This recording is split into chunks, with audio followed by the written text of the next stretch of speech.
حکیم لقمان رحمۃ اللہ علیہ فرماتے ہیں، کیا تم جانتے ہو کہ بدقسمتی سے بھی زیادہ کون سی بات برداشت کرنا مشکل ہے؟ یہ آدمی کی بھیانک ناشکر گزاری ہے۔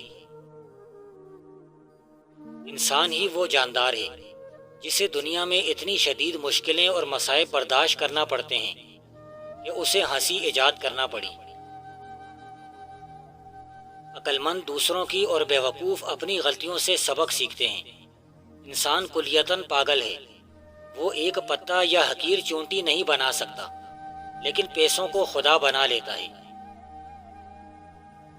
دوستوں کی تلاش ان کو ہوتی ہے جن کا انحصار دوسروں پر ہوتا ہے۔ خود گھر اور خود نگر ہمیشہ تنہا سے رہتے ہیں۔ جب کسی کا وقت نکل جائے تو دوبارہ حاصل کرنا ناممکن ہوتا ہے، حالانکہ اس وقت سے زیادہ قیمتی کوئی چیز نہیں ہوتی۔ جب انسان یہ احسان دیکھنا بھول جاتا ہے کہ اللہ نے اس کے لیے طرح طرح کی عبادتیں بنائی ہیں، تو پھر کسی بھی عمل کی وجہ سے تکبر پیدا ہو جاتا ہے۔ سچی اور لازوال شہرت حاصل کرنے کا صرف ایک ہی راستہ ہے، اور وہ ہے بنی نوع انسان کی مسرتوں کے لیے مستقل محنت اور کوشش کرتے رہنا۔ ناممکن کا لفظ صرف بیوقوفوں کی لغت میں پایا جاتا ہے۔ ناکامی اکثر محنت کی کمی کی وجہ سے ہوتی ہے، سرمایہ کی کمی کی وجہ سے نہیں۔ تعلیم یافتہ لوگوں کی قیادت آسان ہوتی ہے، لیکن انہیں ہانکا نہیں جا سکتا۔ انہیں احکامات کا پابند بنایا جا سکتا ہے، لیکن غلام نہیں بنایا جا سکتا۔ جس چیز کے بارے میں ہم جتنا کم جانتے ہیں، اس پر ہمارا ایمان اتنا ہی مضبوط ہوتا ہے۔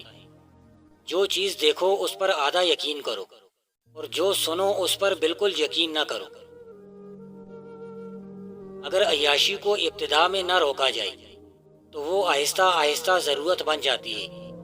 ہم اس عہد سے گزر رہے ہیں جس میں غیر ضروری چیزیں ہماری لازمی ضروریات بن کر رہ گئی ہیں۔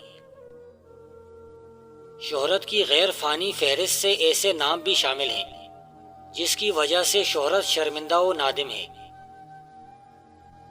نصف دنیا راحت پیش ہے، ظاہر ہے کہ باقی نصف کا انحصار اسی پر ہے۔ کسی کے لیے سرد روی کا باعث بننا بہت آسان ہے۔ زکا نام کی عورت تمہاری زندگی میں آئی تو فوراً اس کے ساتھ نکاح کر لیجیے، تمہیں دولت سے مالا مال کر دے گی۔ شادی اگر مرد اور عورت صرف اس وقت کریں جب وہ ایک دوسرے کے اسیر محبت ہو جائیں تو بہت سے لوگ کوارے ہی مر جائیں۔ سب دلوں سے افضل ترین دل وہ ہے جو اللہ کے نور سے زندہ ہوتا ہے۔ عارف وہ ہوتا ہے جو تمہاری چپ میں تمہاری بات کا جواب دیتا ہے۔ جو بندہ اللہ سے عشق لڑا لیتا ہے وہ دوزخ اور جنت کی خواہش سے بہت دور چلا جاتا ہے۔ وہ صرف اللہ کی دیدار کی خواہش کرتا ہے۔ ایسی شناسائی جو فوراً ہو جائے پچھتاوے کا باعث بنتی ہے۔ جس دن میرا کوئی نیا شناسا نہیں بنتا، میں سمجھتا ہوں کہ میری زندگی کا وہ دن بیکار گیا۔ خدا کا ذکر کرنا تو عبادت ہے، مگر رزق حلال کمانے کے لیے بغیر عبادت کے مزہ نہیں۔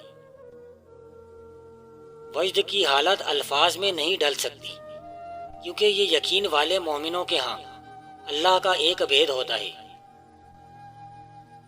کسی باطل بری شے کو دیر تک سنتے رہنے سے عبادت کی وہ مٹھاس ختم ہو جاتی ہے جو دل میں پیدا ہوا کرتی ہے۔ میں تھوڑا سا مہربان بننا چاہتا ہوں۔ میں اپنے ارد گرد کے لوگوں کی خطاؤں کا مشاہدہ کرنے کے بجائے اپنی آنکھیں تھوڑی سی بند کر لینا چاہتا ہوں۔ مہمان چلے جانے کے بعد اکثر بہت اچھے لگتے ہیں۔ ایک خوبصورت عورت پسندیدہ مہمان کی مانند ہوتی ہے۔ صوفیاء 5 چیزوں کی وجہ سے مرتبہ پاتے ہیں: اللہ کے دروازے پر پڑے رہیں، اس کی حکموں کی مخالفت نہ کی، ہمیشہ خدمت میں لگے رہتے ہیں، مصیبتوں پر صبر اور عزت کی حفاظت۔ اگر دولت مند ہونا چاہتے ہو تو مرد ننگے سر کھلے آسمان کے نیچے دل کی گہرائی کے ساتھ یا وہابو 300 بار اس اسم اعظم کو پڑھیں۔ سکندر ذوالقرنین کو بادشاہت اسی اسم اعظم سے ملی۔ 7 دن اس عمل کو کر لیں، زندگی بدل جائے گی۔ خواہش غالب ہو جانے کی اصل یہ ہے کہ ایسے بندے میں گناہ پیدا ہوگا۔ جب خواہش بڑھے گی تو دل پر تاریکی آئے گی۔ سر پر پانی ڈالنے سے پہلے ایلو ویرا کا چھلکا لگا لیا کرو، 90 سال میں بھی بال نہیں گریں گے۔ فرضی عبادت کے لیے گھر سے باہر نکلنا، نفلی عبادت کے لیے گھر میں بیٹھنا سب اعمال سے بہتر ہے۔